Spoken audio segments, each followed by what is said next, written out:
again. Please welcome Sarah Shahi and Andy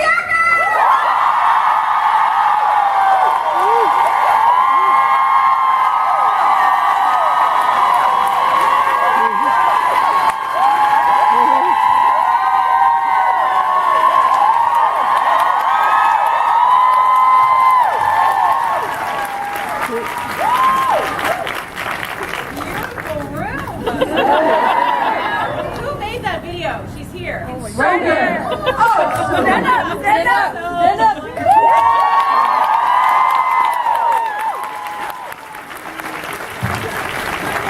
Can I get a coffee? Yes. All right, we'll work it out. Okay. Hi, guys. Ladies, welcome back to Clexacon. Thank you. Thrilled to have you. What brought you back to our little queer comic con? Because I'm a wannabe. I want to be here. You have honorary status at this point. Thank you.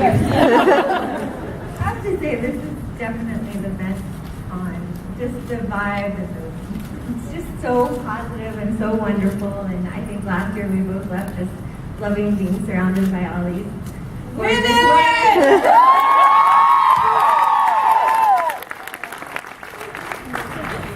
So it's been 2 years since Person of Interest ended, and I'll get to that later.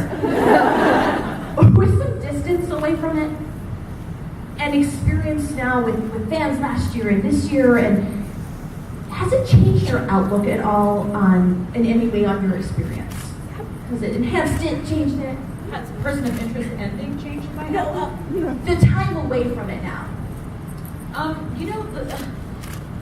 To be a part of a show like that, and then also what they did with Sean Root's characters, and it's, for me, it was kind of similar in terms of what happened with the L Word.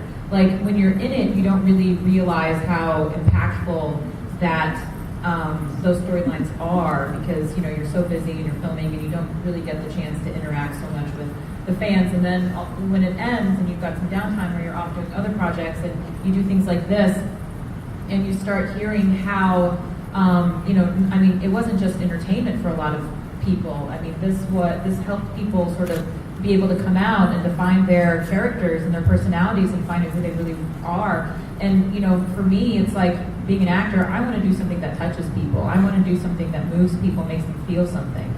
And I just feel like had they not taken Amy and I's characters down the road they did, I don't know if it would have had that same flavor. So I'm just, again, I just feel so grateful to be in this room, to be surrounded by all of you lovely human beings. I can tell there's so much like love and synergy amongst all the women and the few brave men that could possibly we won't hold that against them. And, we are accepting of everybody. Yes, you can sit with us.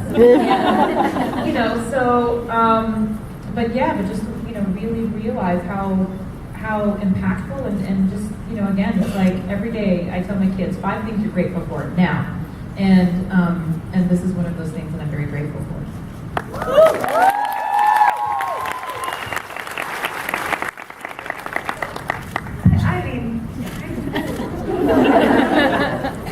I think one thing, just having the time away, because this sort of development of our storyline happened towards the end of the show. I think having this time has given some people who haven't seen the show and having it on Netflix and such time to kind of find it, and it's exciting just to hear, like Sarah said, just how people have been touched by this, and it really does make it makes you, as an actor, you really do not realize. I don't know if as many people have had the opportunity to have roles like we've gotten to play that have touched people, and that people can come up and tell us how they've affected their lives, or maybe they've changed their careers, or they've found their soulmates or something on Twitter because of the show. And I just, if I could do every part that had that aspect of it, it would be, it's just really unique and special, and we thank all of you guys for making it that.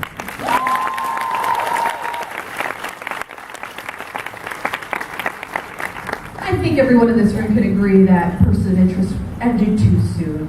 Yeah.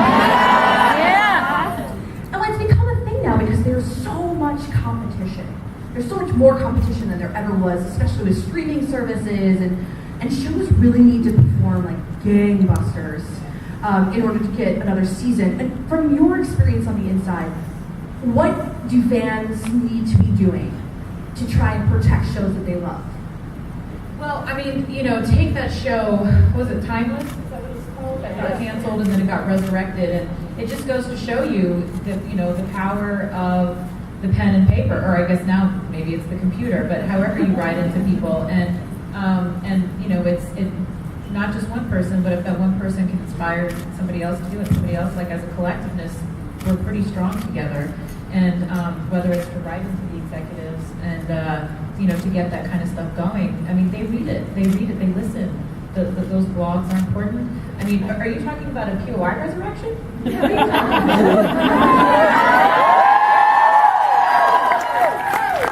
In general, sometimes we love shows and they end too soon because they don't necessarily have the support that they need. Yeah, I think Timeless is a perfect example of something that was dead 1 second because of all the fanfare. I mean, there's so many other things that are involved in network decision making, money being the big one, But yeah, I mean, don't discount your voice. Your voice means a lot.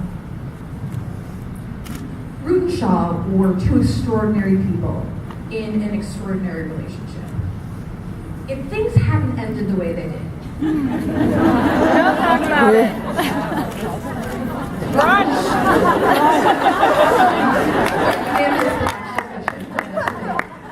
Where do you think those two would be now? Brunch. Brunch.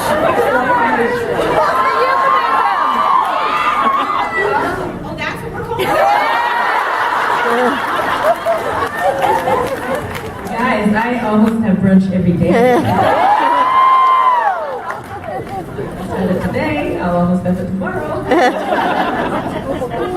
That's an old Jack LaLanne joke, by the way. He was like 75 years old, and he walked out on stage, and he said, I almost have sex every day, and everyone went out into an uproar, and then he goes, I almost had sex yesterday. So they've got brunch, huh? Yeah. I never knew that. About right. That's it, just brunch. Just that.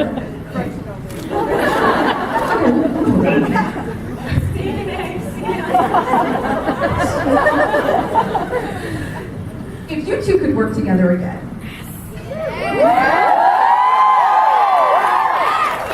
what sort of project would you like to do together? And please say a lesbian Lifetime Christmas movie. I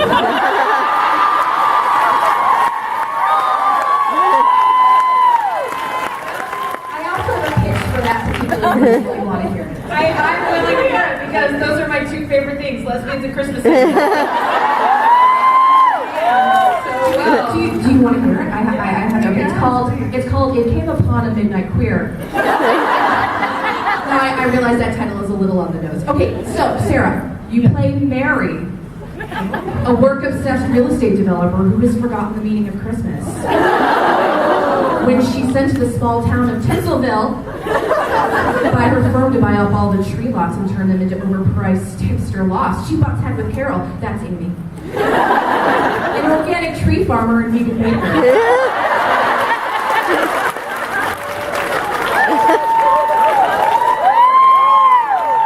Not done. A freak blizzard traps him in a cozy cabin. Carol thought Mary's frozen heart. A warm plate of gluten-free dairy-free ginger bread.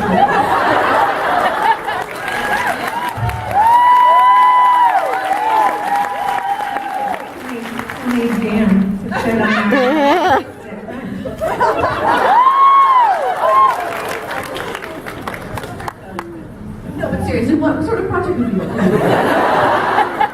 It came upon my That's copywritten, trademarked. We, as you guys can see, like we adore each other. We have so much, it's so funny. Both of us went to SMU. Both of us had Jack Russells growing up. Both of us are from Dallas. Both of us were cheerleaders.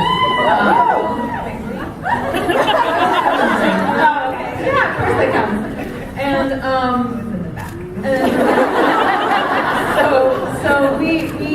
like, we hit it off from the first day we met, and I'm assuming everyone here has seen Amy's new show. Yeah.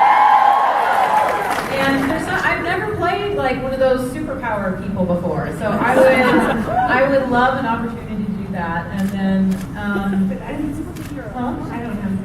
I probably don't get anything out of it. okay. Well, we have to fix that. But maybe I have a new show called Reverie that's coming out at the end of May. Be on Reverie, or I don't know. Maybe we'll have to write something and do it together. Also, the stunt, remember Jeff wrote a show for us. That's too. right. One of our stunt coordinators, he actually wrote a show for Amy and I where we were both assassins. And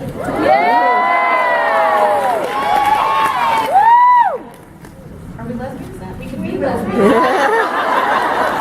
If we're not by page 1, we'll be by page 16.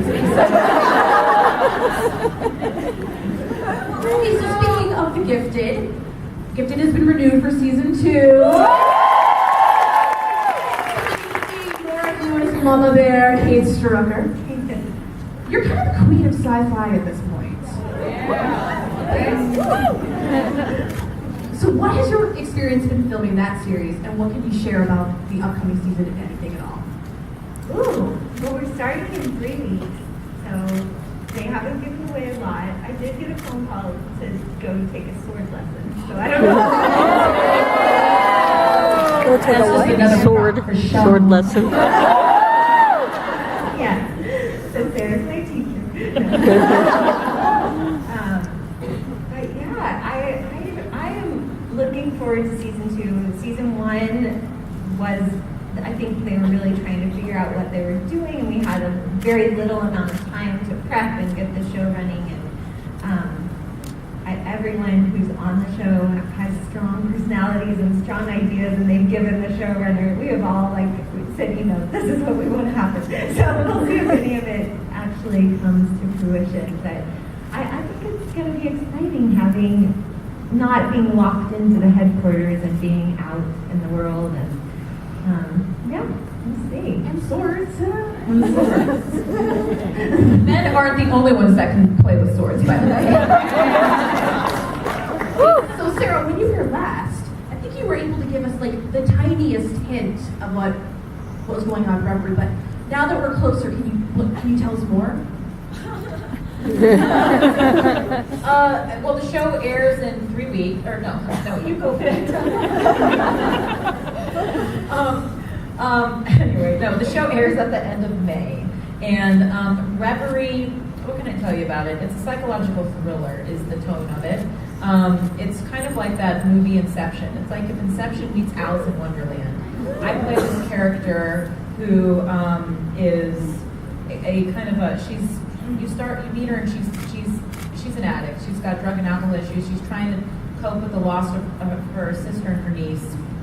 And I get recruited to work in this virtual reality company and the show's set 5 years in the future, where you can go in, you can sign up for these alternate worlds to live in. But the thing is they're so addictive that people are dying on the real world. So I play somebody who has to kind of travel into their subconscious minds and travel into these different worlds. So that's where the Alice in Wonderland aspect of it is. And figure out a way to pull them out. Do you see different characters when you go into the world? No, I am the same character. It's always me. No. Have you seen Ready Player One? I have not seen Ready Player One. If it's the same. Is it totally different, but I think you might like it. Well, I've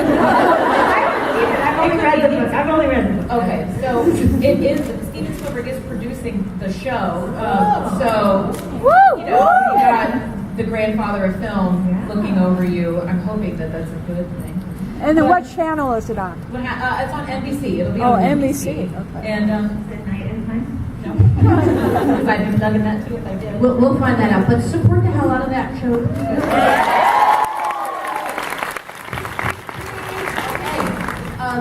So I had a group of very dedicated fans sent me a bunch of questions. 5 pages of questions. Wow. And they were so good that I want to ask you some of these questions. For some interest fans, are so intricately invested in the, like, there are questions I didn't understand. I was like, I was like, I turned into that meme where like, No, it's shapes and numbers. Yeah. So I'm sorry I couldn't ask a lot of those because I just didn't understand them. So this is from Axel99, all right? Okay. How do you think Shaw would react to the lengths Root went through in season 4 to find her? And what of Root's reaction to Shaw crossing an ocean and desert to find her again? I don't understand the question. Yeah, Shaw, she'd be very, she'd be touched, but she's a character that doesn't really give off too much, but I think she would definitely give a couple head nods and, maybe try to make eye contact and then but then at the same time, like, start inching closer. You know what I mean? Like, it would just be one of those very subtle things with her. And then one night, just grab her and fuck her.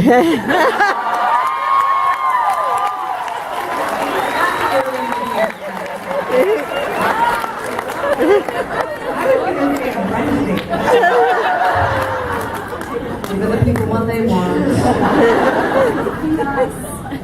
So this question is from Michaela. If the series were still going or were to be picked up in the future, where would you be interested in seeing your characters go? And let's pretend that did not happen to Root. I wouldn't be bionic. I was thinking that maybe you could be bionic. I was gonna say, I think that You would be like the machine builds the body of Root. That's right. And And so would she she's have like an AI machine Root. Really good at cooking brunch. Really good at what? Cooking brunch. Please say what the robotic sound is. shake my head? Like day one. I'm so tired of me saying, is there any rounds where I can shake my head? Yeah, I've been saying that. Just get like a bald cap for your autograph section. Fancy night out of the town, I put my bald cap on. See how it feels for a little. So this is from, I think it's Aria V. Apparently it is. This is for Sarah. So Shaw's alluded to her Iranian background several times. And for instance, she's had a conversation in Farsi with a taxi driver. She mentioned her mother escaping from Iran, celebrated Persian New Year. What did this representation of your heritage through Shaw mean for you personally? It was a big moment, I think, when I told the writers that they could write that stuff in because, I grew up in Texas and I spent the majority of my life sort of ignoring the fact that I was Middle Eastern and not wanting to be Persian and kind of, lying about who I was because, politically it was not a cool place to hail from. But as I've gotten older and I have children and my children are interested in the history and, and I'm interested more and more in the history, it was something that I sort of grew to, kind of come into. And now I'm kind of proud of where we invented math. And anyway, so it was kind of like an acceptance, and a lot of the roles I play, they're whatever it is that I am, it's not really touched upon. They know I'm not white, and sometimes I'm too white to be ethnic. That's the feedback I get on auditions, by the way. It's ridiculous. And but yeah, boo. Broadcast this to all the cast.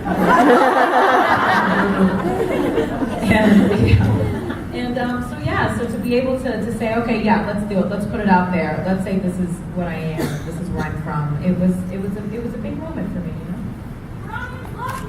Yay!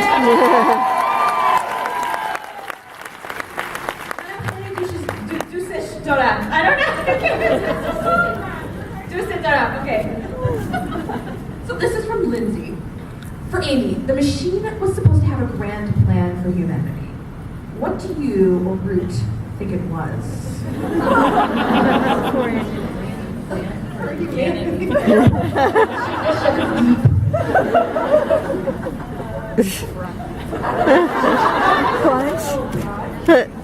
I'm never like on a pageant where I'm like, Clexacon 2018.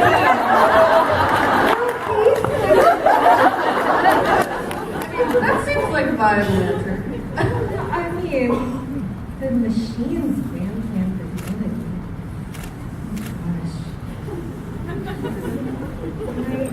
I don't know. I mean, something way smarter than any of us could ever come up with.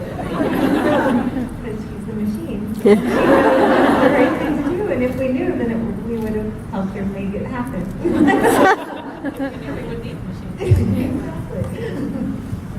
Okay, so from Laura, what has working with each other taught you, both professionally and personally? You know, for me, I think it's that good girls rule. Like, you can be smart, beautiful, funny, talented, have a family, do it all, and be like an incredibly nice, beautiful person inside and out. And I think, before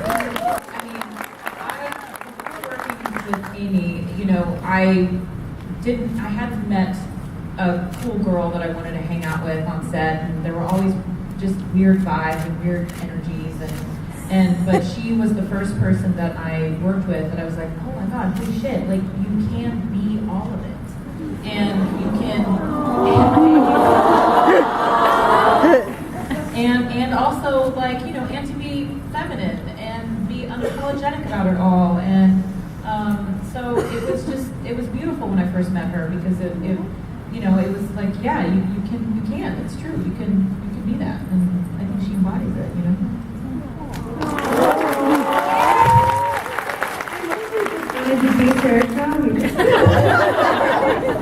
I agree. I mean, I think so many times, sadly, in our business, when you're working with other women, it's kind of thought, even if you try so hard to push against it, there is still some sort of competitiveness or something strange. And Sarah and I never felt an ounce of that. And she was someone, the first day we sat and talked, and it was just meant to be. All right, so we're going to open things up to the audience now.